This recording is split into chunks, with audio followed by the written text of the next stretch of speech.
দেখতে পাবো তো?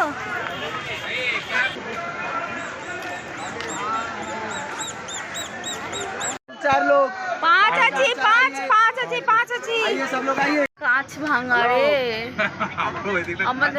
আমাদের গাড়ির কাঁচই ভাঙা। আমি সামনেটাই যাই, আমি সামনেটাই যাবো ভাবছিলাম,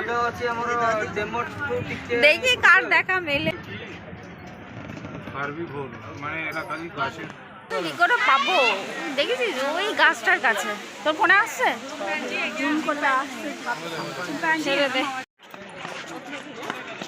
আসছে আমার ক্যামেরা দিয়ে আসছে। যা যা যা যা, পালিয়ে যাচ্ছে।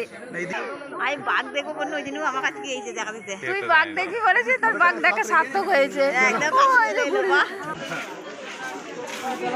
ওই দেখ, দাঁড়া আমার এখান থেকে আসবি না, দেখি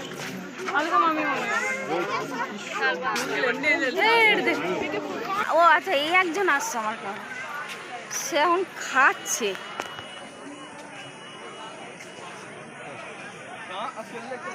ওই তোরা কই গেলি? ভালো করে ছবিটা তুলে নে, পচাকে দেখাবি। খেতে ব্যস্ত, এদিকে তাকায়ও না একবারও। আমাদের আজকে জঙ্গল নন্দনকানন আসা সকালবেলা। যারা হেঁটে ঘুরছে তাদের অবস্থা বুঝছে। ওই পাশে তাকা, আমার ক্যামেরা দিয়ে আসছে না সিংহ। দেখতে পেয়েছিস, দেখতে পেয়েছিস?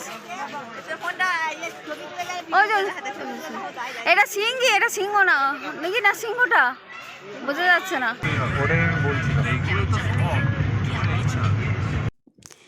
এই তো পুজো দেওয়ার অভিজ্ঞতা। তো তারপর আমরা সাইট সিনে গিয়েছিলাম, নন্দনকানন গিয়েছিলাম। নন্দনকাননে মানে বাঘকে এর আগে আমি চিড়িয়াখানা গিয়েছিলাম, কিন্তু চিড়িয়াখানাতে মানে আমাদের আলিপুর চিড়িয়াখানার বাঘগুলো থেকে নন্দনকাননের বাঘগুলো বেশ তাগড়াই আছে আর কি। তো যাই হোক, বাঘ টাঘ দেখা হলো। আমার দিদির ইচ্ছে ছিল আমি বাঘ দেখবো, তো যাই হোক তার বাঘ দেখা সার্থক হয়েছে। আর আমি তো ময়ূর দেখবো বলে করছিলাম যে তুই বাঘ দেখবি, আমি ময়ূর দেখবো। তো দুজনেরই ইচ্ছে পূরণ হয়েছে। তো সন্ধেবেলায় ওই দিন ঘুরে আসার পর আর বিচে আসিনি। তার পরের দিনকে সন্ধেবেলাতে এই যে পূর্ণিমার চাঁদটা দেখুন কি সুন্দর যে লাগছিল, যে মানে অসাধারণ লাগছিল। তারপরের দিনকে বিচে একটু এসেছিলাম কেনাকাটা করতে, বিশেষ কিছু কেনাকাটাও করিনি গো। পুরী যাবে আর বাঙালি বাসন কিনবে না, এটা তো হতে পারে না। আমিও ঠাকুরের জন্য একটু বাসন নিয়েছি। আর আমি যেখানেই যাই সেখানে ঠাকুরের জন্য সবার আগে আমি কিছু না কিছু কিনে আনি। তো এই ভিডিওটা আমার বঞ্চি করে দিচ্ছে আর কি, তো ওকে আমি দেখাচ্ছি তুই ওপরের দিকে উঠে যা। তো এইটা সানযাত্রার পরের দিনকে আমার কেউ আসেনি, মানে আমার দিদি টিদি কেউ আসেনি, আমি এসেছিলাম একাই সানযাত্রা প্রভুর সানযাত্রা দেখতে। তো আমি এসেছিলাম ওই 8:45টার দিকে।